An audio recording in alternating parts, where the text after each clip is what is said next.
paper than it would.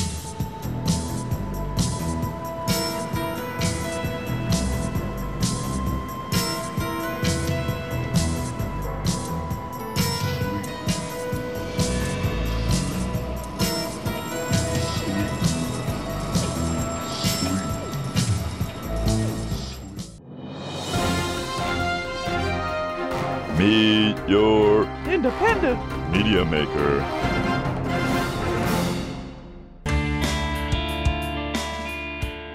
One of the places where you really get a sense of how much real change means to people is on Wednesday morning when the truck rolls in to drop off the paper. And there's a big line out to the truck where people unload, and everybody's in kind of a hurry because everybody wants to be the first one out on the street to get their new paper to the customers and start making money on Wednesday morning. Some of them treat it like a full-time job, some of them treat it like part-time work. For a lot of the vendors, this is their primary income. Consistency is everything. You know, the vendors who do the best are the vendors who are at the same turf on a daily basis during the same times so that people see them, so that people get to know them, that it doesn't take a lot of investment. It's a really, really low threshold to get started. And that's what differentiates us from a lot of other employment programs for homeless and low-income people. Pretty much anybody who wants to sell the paper can, as long as they're able to abide by our code of conduct. There's something that a lot of people don't understand about the lives of very low-income people is that there often isn't a lot of opportunity there, and people are struggling with a lot of barriers to their success. Some people have prison histories, they have felonies on their record. Some people are dealing with health issues. Some people are dealing with addiction. And real change is a way for people who are dealing with those kind of barriers to be able to work when they otherwise might not be able to.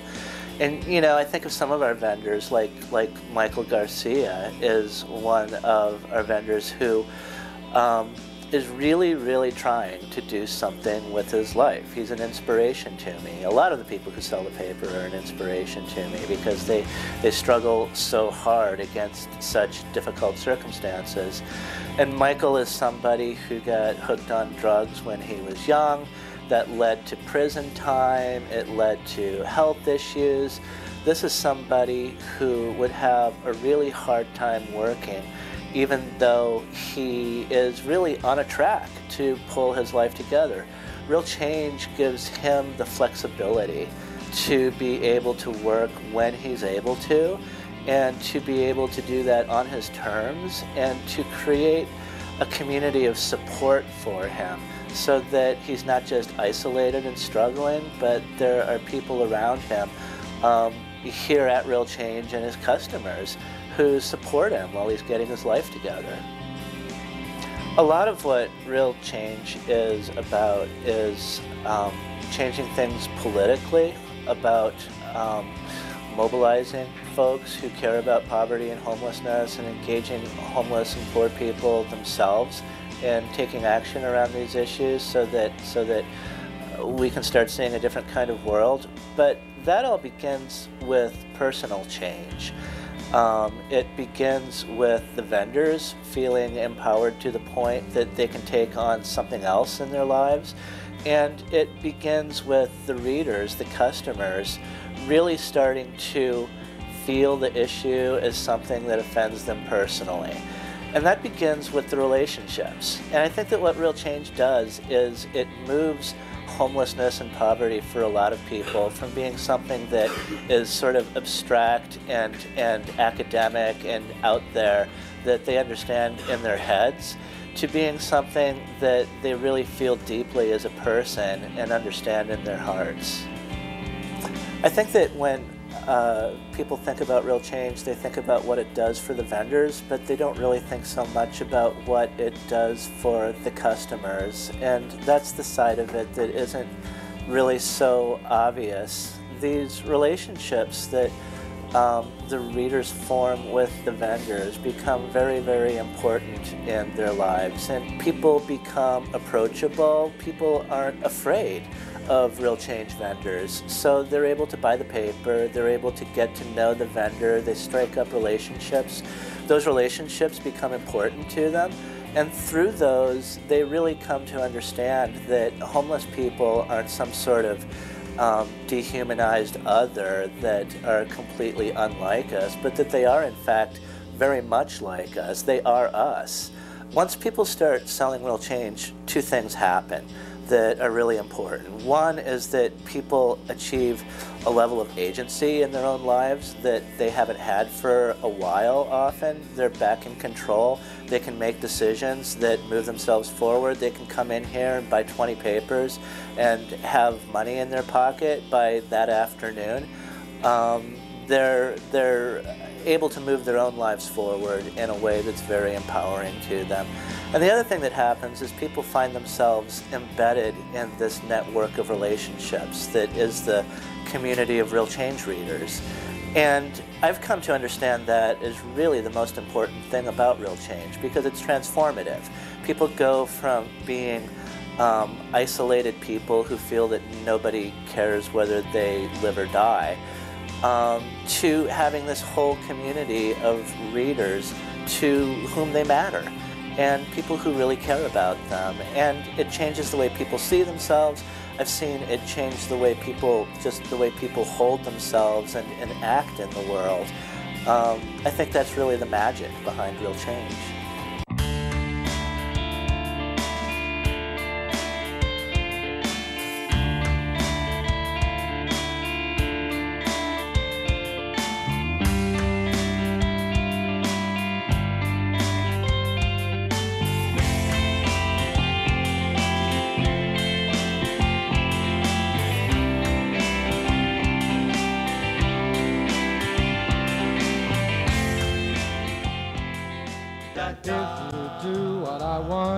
To, baby, we'd be so far. Appreciate your commitment to renewable energy. I probably didn't help today when I rode over in a 20-car motorcade. It's the end of the world as we know it.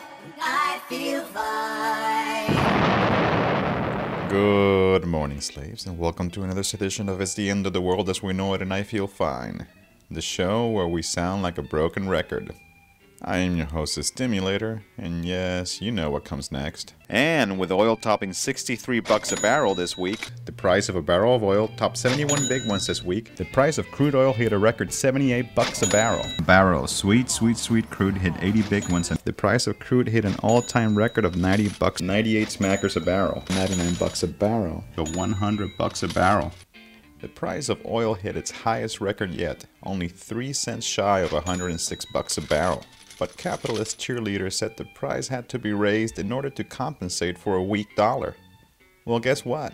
If you live in the US, a dollar is still a dollar.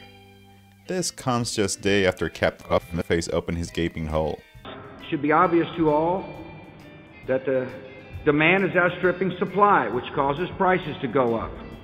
That was you-know-who at the Washington International Renewable Energy Conference. This is interesting, being that just the previous week he opened his pie hole and said this. What's your advice to the average American who is hurting now, facing the prospect of $4 a gallon gasoline? A lot of people facing... Wait a minute, what did you just say? You're predicting $4 a gallon gasoline? A number of analysts are predicting $4 a gallon gasoline this spring when they reformulate. That's interesting. I hadn't heard that. Is it really so surprising to pay $4 a gallon this year? Why, Canadians have been paying close to that for some time now, and the UK pays about $6 a gallon. I don't really think Americans will make the fundamental changes in their lifestyle until it's about $10 at the pump. I can't wait. Speaking of Canada, the Liberal Party in British Columbia passed the first carbon tax in North America. Here's BC Finance Minister Carol Taylor. It's intended to be a long-term initiative. We felt very strongly that to bring in something like a carbon tax, which has been controversial and most governments have stayed away from it, we would have to do it in a way that people could accept. What people can accept is a hike in gasoline prices for individuals. and big businesses are pretty much up the hook. But just so that residents shut the f up, the government is cutting them checks for $100 this summer, just in time for the price hike. That should cover about a week's worth of driving. The more you drive, the less intelligent you are. But since environmental protections were thin on BC's budget, brave citizens are taking matters into their own hands. Following up on a story from the last episode, forest defenders in Vancouver Island were swarmed by paid counter-protesters, made mostly of forest workers, i.e. tree cutters. These poor ignorant bastards insulted protesters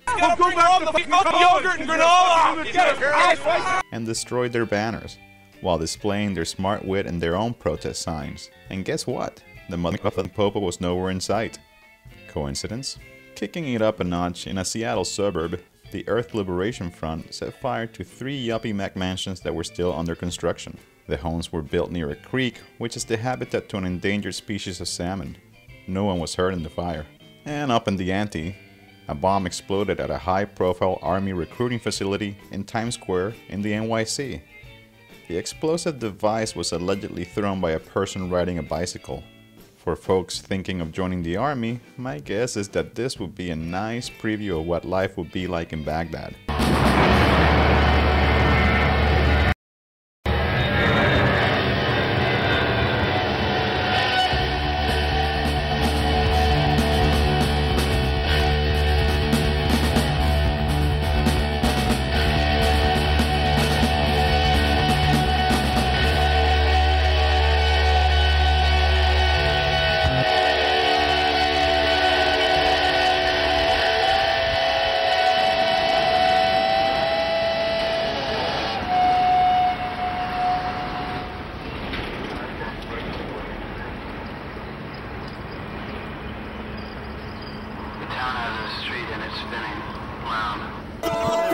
Every so often I get to meet one of my heroes, but just because I admire them doesn't mean I am going to agree with everything they say. A few months back, I got to hear Professor Bob McChesney speak. If you don't know about Professor McChesney, he is a ninja of the independent media movement, which is why I was so surprised by his answer to one of my questions. I asked him what he thought about people in the movement signing publishing contracts with mega media conglomerates. And I've never been offered a contract by a mega corporation, so I don't have any ethical dilemma there. But I think, you take someone like Naomi Klein, who has a new book out called The Shock Doctrine. Should she have published that with a publisher that would have had trouble getting that in any bookstores or reviews and have no one, much fewer received book, but it would be the best book in the history of that small publisher and they'd make a lot of money off it. It would sell 10 or 20,000 or 30,000 copies, maybe 40,000 at the outside. Or should she publish it with whoever a publisher is? It's a commercial house, I think. Metropolitan? I'm not sure. Random House, okay. And maybe have 500,000 people read it. Well, I'll tell you, politically, I'm glad it's with the Random House. Because I think the more people read that book and are exposed to it, the better. Well, Prof, I respectfully disagree.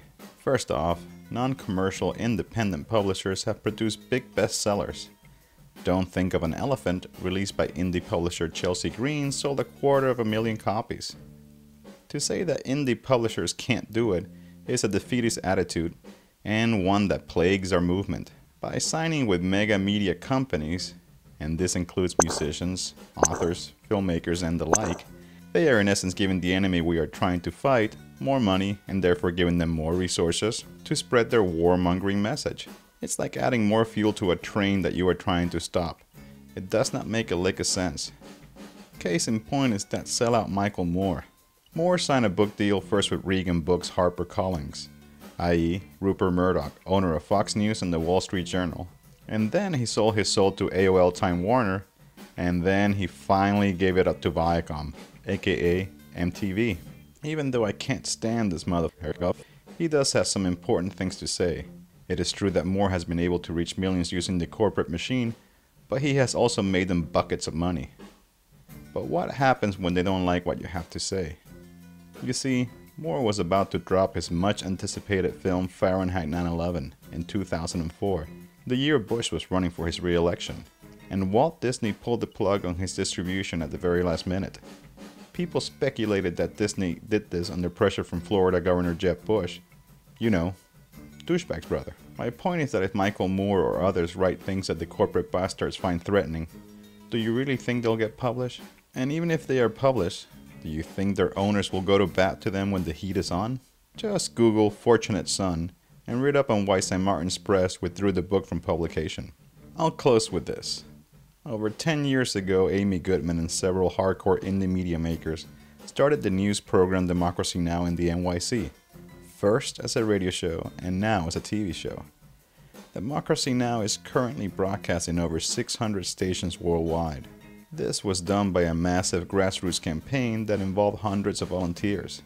They bypassed the corporate TV giants and used indie radio and TV stations, public access channels, and the internet, and have reached millions. If Amy and company could do this for radio and TV, who's to say it can't be done for publishing, or film, or anything else?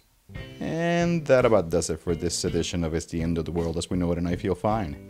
If you want to hear Bob McChesney's entire talk or on tips on supporting independent media, visit our website, Stimulator.tv. And I'm off like a prom dress.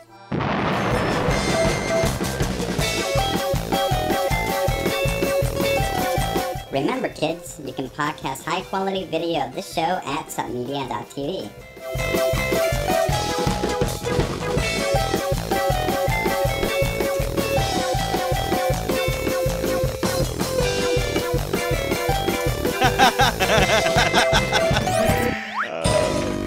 I do my best thinking on the bus.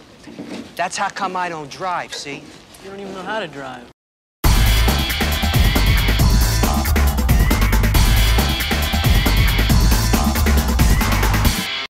How's everybody doing today?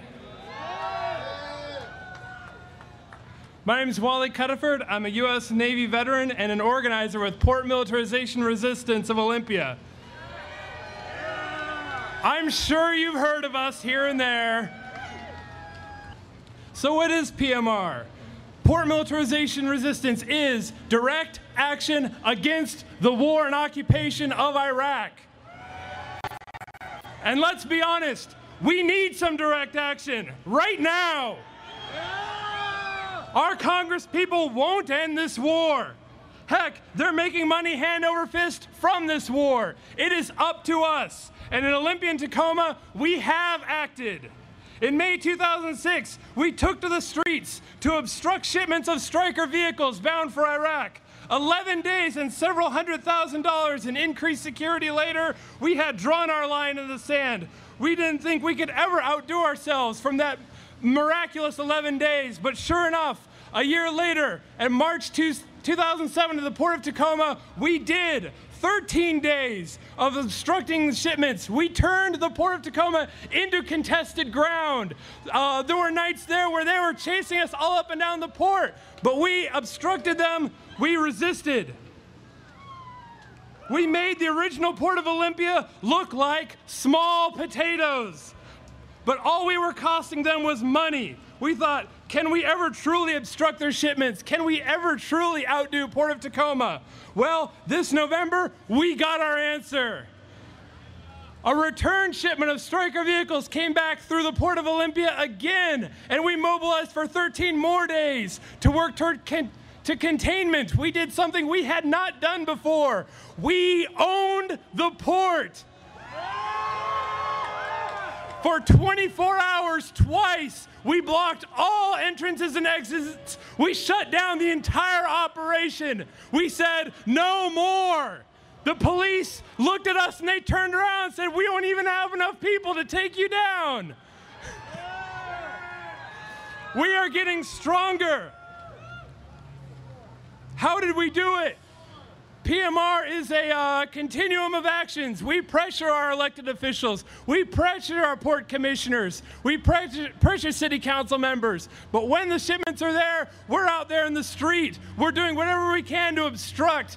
We engage in, people engage in nonviolent civil disobedience. And in various marches and stuff, one individual, one totally unknown individual, actually poured concrete over the railroad tracks leading out of the Port of Tacoma, which delayed the last shipment for 2 weeks.